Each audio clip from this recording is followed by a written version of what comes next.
Good God evening. Lord, help us to realize that relationships have to be qualified in the name of Jesus and that they must understand that it is a covenant, just like a marriage.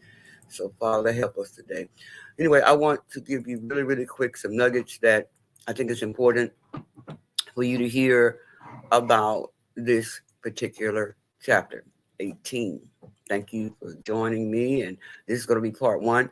Come back with part two because I want to take my time on this because when you have a relationship, we need to understand that friendship and dating before you get married. Many of you all are looking for your mate, and the Bible is clearly telling us in this particular text that, whoso findeth a wife, not the wife trying to find the husband. But anyway, in this day, they finding the husband, taking care of the husbands, and everything else. So let's look at part one of this message that I wanted to share today. For you to get a pen and listen in and get prepared. Take a few notes because I'm not going to go over all this, but you can go out there on my site and find where I talked about covenant relationships. Okay. We talk about friendships, dating, or being married. It's a covenant. So Proverbs 21, I'm just giving you these keys for you to go back and study yourself. Look at Proverbs 21. It's talking about the power of words.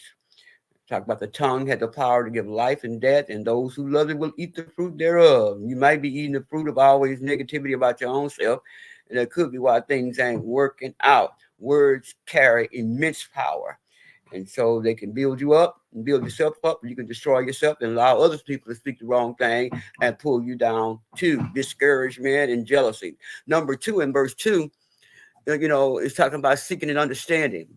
Okay, fools find no pleasure in understanding, but delight in airing their own opinions. So that means a wise person seeks to understand before speaking. So watch your mouth and watch what you're thinking. Number three, I want you to write down the importance of listening. Everybody want to talk and nobody want to listen. Okay, this is why we got so many arguments today, so much political warfare with people about politics and about friendships. One is a naysayer about one jealous, and one talk about the other behind their back and talking about you right in your face, probably because you run your mouth so much you ain't listening with the little innuendos, ugly things that they're saying about you. So look at verse 13. It says to answer before listening. That is folly and shame. That means listening is going to be very crucial for wisdom. Okay. And responding without fully hearing or understanding people is going to always cause confusion. Number four, value of close relationships. That's what I want to talk to you about before I get off of here today about the covenant, about what qualifies a friend. Okay. Because remember, the Bible is telling us very clear that every time you seek a friend, he says a man that had friends must show himself friendly. And there is a friend that sticketh closer than a brother. A whole bunch you think is your friend is really your hater, or that they call friend of me. So, value of close relationships, you need to think about that in verse 24. Verse 10, protection of the Lord, trying to get you to know that He's going to take care of you and give you strength. And then verse 12, humility. I always talked about that fake humility or false humility, and that haughtiness. Don't want to humble yourself. You think you got it all in a bag of chips. This is the reason why you still, like I always say, almost on all these that I've been given, you're going nowhere fast. And then wise counsel. I told you I got three counselors. Verse 15, it says, the heart of the discerning acquires knowledge, but the ears of the wise seek it out. So that means you got to always seek knowledge so you can learn, and cultivate what you learn, get with the elders. So this chapter is just emphasizing the importance of careful speech, seeking understanding, nurturing, trustworthiness, friendships, and all of that, and marriage. Thinking about who God is showing you that is your wife or your husband. But this is what I want to point out real quick. We're going to start on this right here, talking about these five things, and I'm going to jump back over on part two in just a minute. But let's talk about friendship real fast before I talk about the marriage part. Because these five things are going to kiss both of them, friendship and marriage. Because remember, they both are covenant.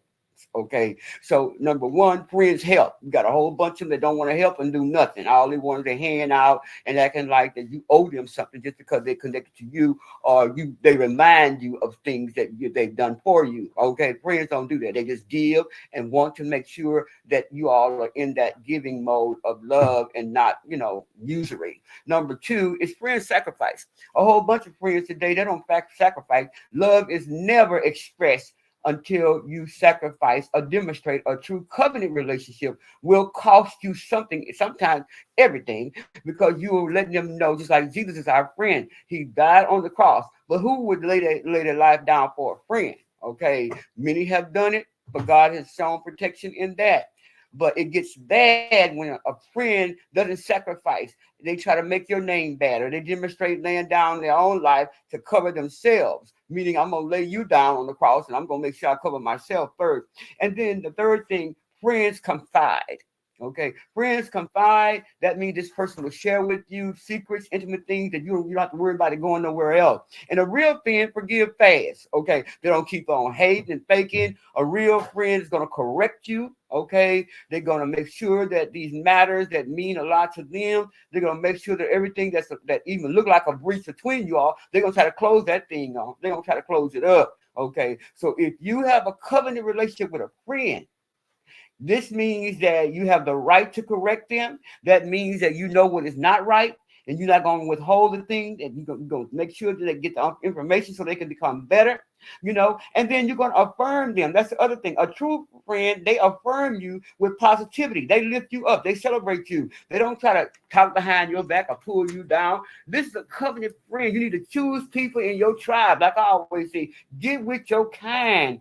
Get with your kind who's going to really be truthful about where you are and where they're going. You're lifting each other up. You're sharpening each other.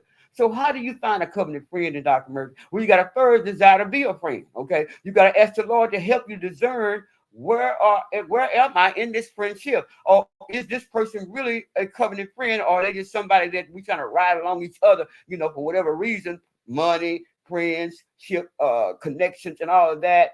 But you must be willing to make yourself friendly. That means have the heart of God in this friendliness. Now I'm gonna come back with these 5 things that I really want to share with you. So make sure you take them down and please share it with somebody, because a whole bunch of us thinking they friends and they are frenemies. God has given you a friend to fellowship with. God has given you a friend to sacrifice with. God has given you a friend and a date. Because remember, your date becomes your friend first, right? So you got to make sure you're able to look at each other's personality, look at how you correcting each other, look at how you withholding certain things from one another. And is that really going to be a friend covenant relationship?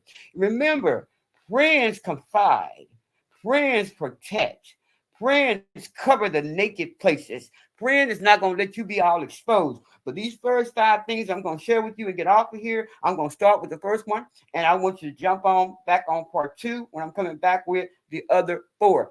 This is what I want you to know. The first thing you got to know about your mate, your friend, and those. First of all, we all come with some kind of package of hell with us. Number one, know the wounds of your mate, your friend, or your date. You got to know that many of us are walking around with all kind of skeletons and soul ties, and you wonder why these things are still working the same way. They want to ghost you because they're angry. They want to accuse you of old things that happened to them.